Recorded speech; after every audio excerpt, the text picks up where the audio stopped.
Om Swastiastu. Selamat pagi anak semua. Senang sekali pada hari ini kita akan kembali belajar bersama pada materi pembelajaran tematik. Dan anak hari ini sudah mulai memasuki pada tema yang kedua di semester 1, yakni menyayangi tumbuhan dan hewan. Nah, di pembelajaran kali ini kita akan membahas materi pada subtema 1, pembelajaran 1 di tema kedua. Jadi silahkan siapkan buku paket tematiknya dan sesuaikan dengan materi yang Pak Guru sampaikan pada video pembelajaran ini ya. Nah, silahkan simak video ini sampai tuntas karena nanti akan terdapat penugasan yang jawabannya tentu saja ada pada video yang Pak Guru sampaikan. Sama seperti sebelumnya di tema 1. Nah, di tema 2 anak-anak masih membahas mengenai makhluk hidup anak-anak. Ya, jadi di tema 2 kita masih membahas mengenai makhluk hidup, baik itu tumbuhan dan hewan. Nah, silakan amati gambar berikut pada video yang Pak Guru sampaikan. Nah, kita baca teksnya. Tuhan menciptakan beragam jenis tumbuhan. Tumbuhan bermanfaat bagi kehidupan manusia dan hewan. Manfaat tumbuhan diantaranya sebagai sumber makanan, bahan baku industri, peralatan rumah tangga, bahan pakaian, pewarna alami, dan kesehatan. Dapatkah kamu membayangkan apa yang terjadi jika tidak ada tumbuhan di sekitar kita?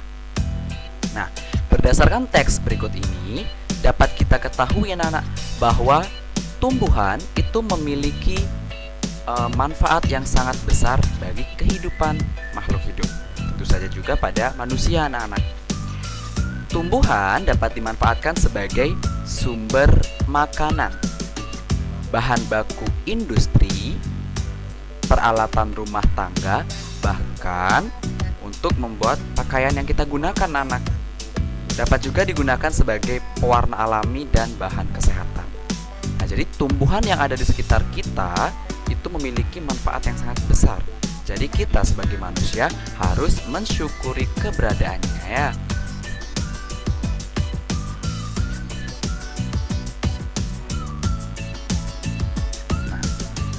Coba amati teks berikut ini. Nah, teks ini terdapat di buku tematiknya anak-anak ya. Coba anak-anak cari pada buku tema 2, cari teks pohon apel yang tulus. Dayu senang membaca. Kali ini ia membaca sebuah dongeng. Apakah kamu ingin tahu isi dongengnya? Nah, bacalah dongeng di bawah ini dengan nyaring dan lafal yang tepat. Pohon apel yang tulus. Dahulu kala ada sebuah pohon apel besar. Ada seorang anak laki-laki bermain di sekitar pohon itu. Dia sangat menyayangi pohon itu. Pohon itu juga senang bermain bersamanya. Waktu berlalu, anak laki-laki itu tumbuh dewasa. Suatu hari, ia datang kembali. Pohon apel menyambutnya dengan gembira. "Ayo, bermainlah bersamaku," ajak si pohon apel. "Ah, aku tidak punya waktu untuk bermain. Kami membutuhkan rumah untuk tempat tinggal. Bisakah kau membantuku? Kamu boleh memotong cabang-cabang pohonku ini untuk membangun rumahmu." Jadi, anak laki-laki itu memotong semua cabang pohon dan pergi dengan riang. Pohon apel itu senang melihat temannya bahagia. Tapi, dia tak pernah kembali sejak saat itu. Pohon apel kembali merasa kesepian dan sedih. Akhirnya, laki-laki itu kembali lagi. Laki-laki itu dan pohon apel sekarang sudah sama-sama tua. "Aku sudah tak bisa memberikan apa-apa," kata pohon apel. "Tidak apa-apa, aku hanya membutuhkan sebuah tempat untuk beristirahat," jawab laki-laki itu. "Baik, sisa batang pohon tua adalah tempat terbaik untuk bersandar dan beristirahat. Duduklah di sini bersamaku dan istirahatlah," kata pohon apel. Laki-laki itu pun duduk bersandarkan pada batang pohon yang masih tersisa. Pohon apel pun menangis bahagia. Akhirnya, mereka pun bersama kembali. Nah, silakan anak-anak coba baca terlebih dahulu teks pohon apel yang tulus. Nah, dalam teks ini anak-anak akan mendapatkan berbagai macam amanat atau pesan yang terkandung di dalamnya. Nah, untuk dapat membaca suatu teks cerita dengan baik, terdapat beberapa hal yang perlu diperhatikan anak-anak. Ya, jadi terdapat beberapa hal yang wajib anak-anak lakukan untuk dapat membaca teks bacaan dengan baik. Yang pertama adalah lafal. Nah, lafal. Apa itu lafal? Lafal adalah penyampaian atau pada saat anak-anak membaca, menyuarakan kata atau kalimat tersebut sesuai, ya. Jadi mengucapkan kata dengan tepat. Jadi tidak keliru membaca. Jadi pelafalan itu sangat penting. Kemudian menggunakan frasa yang tepat, bukan kata demi kata. Jadi ketika membaca itu jangan anak-anak membaca kata per kata, artinya satu-satu. Jadi dibaca mengalir seperti air. Ya, jangan dibaca satu per satu. Pohon, apel, yang, tulus. Nah, jangan seperti itu, tapi mengalir seperti air. Pohon, apel, yang, tulus. Itu yang pertama, lafal. Kemudian yang kedua adalah intonasi suara. Nah, seperti yang Pak Guru contohkan tadi, ketika Pak Guru membacakan teks tersebut, nah itu Pak Guru menggunakan intonasi suara.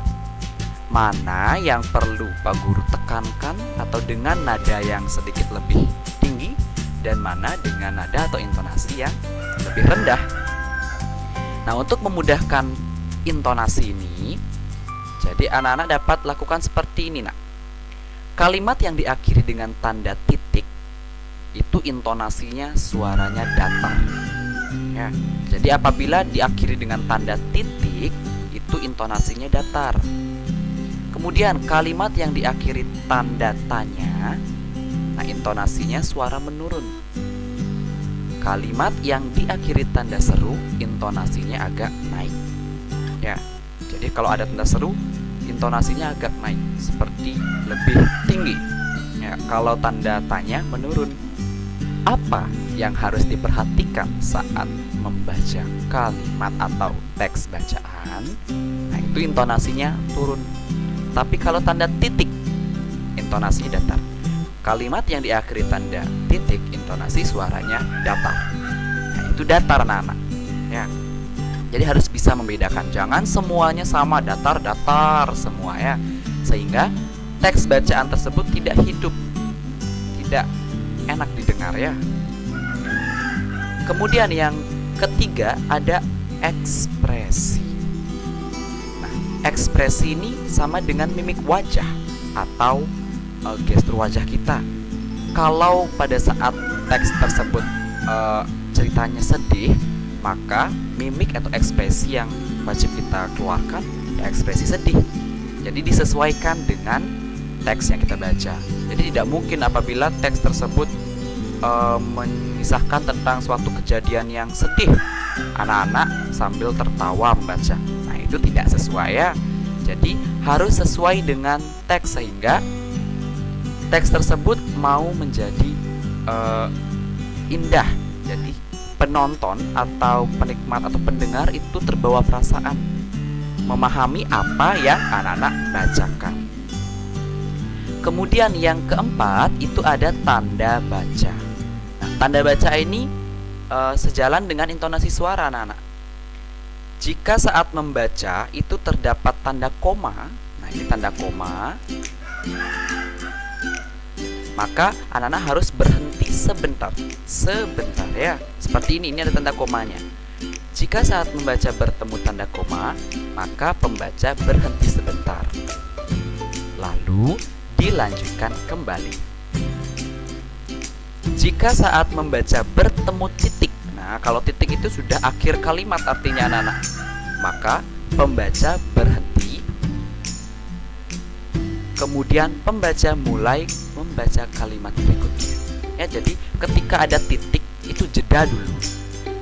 Jeda dengan intonasi suara datar. Kemudian baru dilanjutkan dengan kalimat berikutnya. Kalau tanda koma itu jedanya sangat sebentar. Ya. Jadi itu untuk memudahkan pendengar memahami apa yang anak-anak sampaikan ketika membacakan suatu teks cerita, ya. Kemudian yang tak kalah penting pada saat membaca suatu teks apapun itu, yakni adanya suara yang harus jelas. Nggak boleh kremok-kremok membacakan, sehingga pendengar tidak memahami apa yang tadi dibaca, apa yang dibilang, sehingga harus jelas. Nah, kelima hal ini harus anak-anak perhatikan ketika membaca suatu teks cerita ataupun teks lainnya, ya. Jadi inilah yang harus diperhatikan ketika anak-anak membaca teks.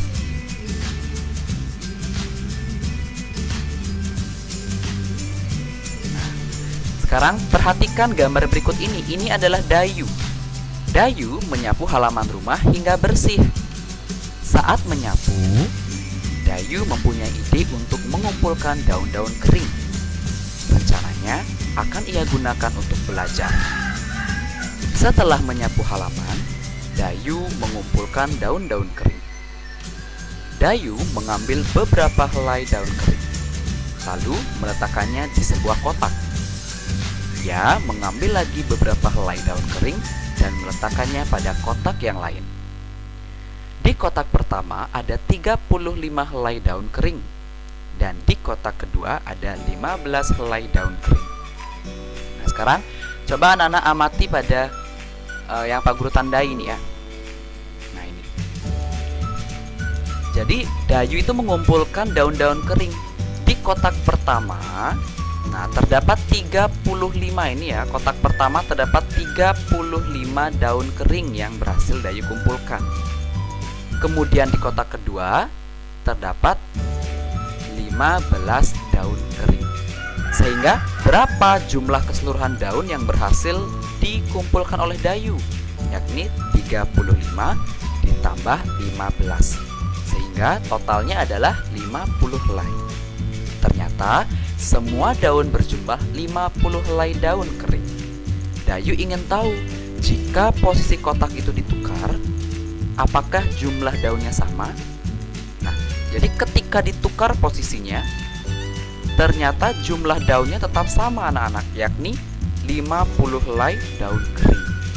Nah, ini dalam pembelajaran atau materi matematika dapat anak-anak tulis atau pahami sebagai sifat pertukaran, ya nak, ya.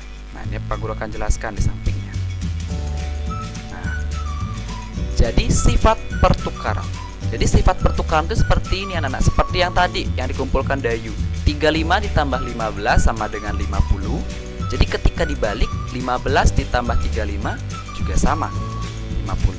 Ya. Jadi A ditambah B hasilnya akan sama ketika dibalik, yakni B tambah A. Ya. Contohnya seperti ini. Ini Budi dan ini Tina. Budi mempunyai 4 apel merah dan 3 apel hijau. Jadi jumlah keseluruhan apel Budi adalah 7 apel merah dan hijau. Sedangkan Tina mempunyai 3 apel hijau dan 4 apel merah. Kebalikan dari punyanya Budi. Tapi jumlah seluruhnya juga sama, yakni 7 apel merah dan biru. Nah, ini disebut sebagai sifat pertukaran, ya. Jadi ketika angkanya dibalik, hasilnya tetap sama. Nah, coba amati contoh berikut ini, anak-anak. 35 ditambah 15 hasilnya 50. Ketika dibalik, nah 15 ditambah 35 hasilnya pun akan sama 50. Tidak mungkin berbeda, ya. Jadi 35 ditambah 15 sama dengan 15 ditambah 35. Sama seperti ini. A ditambah B, maka hasilnya akan sama ketika anak balik. B ditambah A.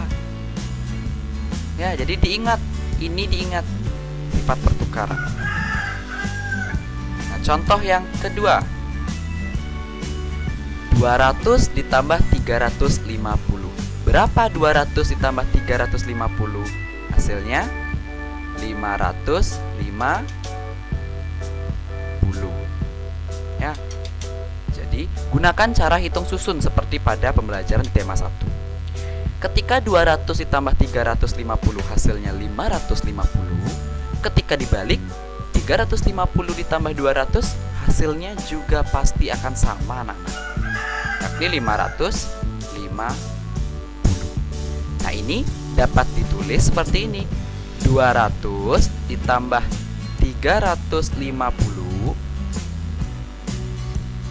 sama dengan 350 ditambah 200. Hasilnya akan sama, yakni 550. Ini disebut sebagai sifat pertukaran dalam operasi hitung penjumlahannya. Jadi diingat, A ditambah B, maka B ditambah A hasilnya sama. Nah, coba sekarang amati gambar berikut, anak-anak. Hari Minggu, Dayu pergi tamasya ke gunung. Dayu pergi bersama orang tua dan saudara sepupunya. Di gunung, ia melihat banyak pohon cemara. Nah, coba anak-anak amati, kalau anak-anak pernah mendaki gunung atau pernah pergi ke Taman Raya Bedugul, nah, di sana anak-anak akan banyak melihat pohon cemara. Ini gambar pohon cemara ya, sudah Pak Guru berikan. Jadi pohon cemara ini termasuk tumbuhan yang memiliki banyak manfaat, anak-anak. Apa saja manfaatnya? Nah, jadi pohon cemara ini adalah jenis pohon yang berkayu atau batangnya termasuk batang keras. Sehingga pohon cemara ini kayunya dapat dimanfaatkan sebagai perabot rumah tangga. Contohnya sebagai meja, kursi, kemudian alat makan seperti sumpit ataupun tatakan gelas ya. Itu bisa dimanfaatkan dari kayu cemara. Kemudian daunnya pula. Daun cemara ini juga dapat dijadikan sebagai minuman, dapat dijadikan sebagai teh yang banyak mengandung vitamin C yang baik untuk kesehatan tubuh kita, anak-anak. Pohon cemara juga dapat diolah menjadi minyak ya. Jadi dijadikan minyak yang dapat digunakan sebagai obat untuk mengobati sinus dan batuk. Nah, sinus itu adalah penyakit yang menyerang organ pernafasan manusia pada bagian hidung ini ya. Nah, jadi pohon cemara ini memiliki banyak manfaat bagi manusia, mulai dari perabot rumah tangga, obat, dan makanan atau minuman ya. Nah, hari ini mari kita berlatih menyanyikan lagu Pohon Cemara. Silakan anak-anak lihat pada buku tematik lirik lagunya ya, sudah ada di buku tema 2-nya. Nah, ini adalah lirik lagu Pohon Cemara. Sekarang silakan anak-anak amati bagaimana cara menyanyikan sesuai dengan nada yang benar.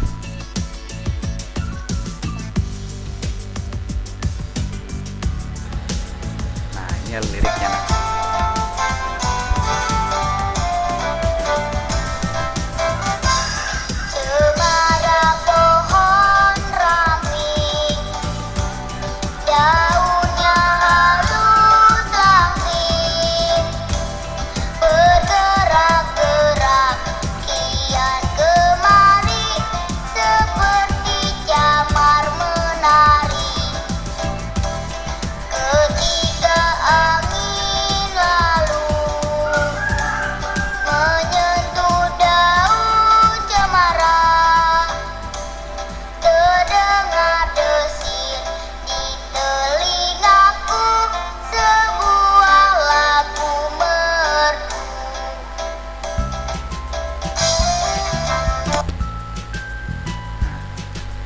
Jadi itu adalah lagu Cemara ciptaan A.T. Mahmud ya. Nah, sedikit berbeda dengan lirik yang tadi. Nah, di sini cemara pohon ramping, daunnya halus langsing, bergerak-gerak kian kemari seperti tangan penari ya. Jadi bukan camar menari, tapi seperti tangan penari. Jadi daun cemara itu ketika terkena angin dia bergerak ke kanan, ke kiri, sama seperti tangan penari yang lemah gemulai. Ya, jadi silakan anak-anak berlatih menyanyikan lagu Cemara ciptaan Ate Mahmud ini. Nanti Pak Guru akan minta anak-anak untuk mengirimkan videonya ke Pak Guru ya, menyanyikan lagu Cemara sesuai dengan contoh yang tadi.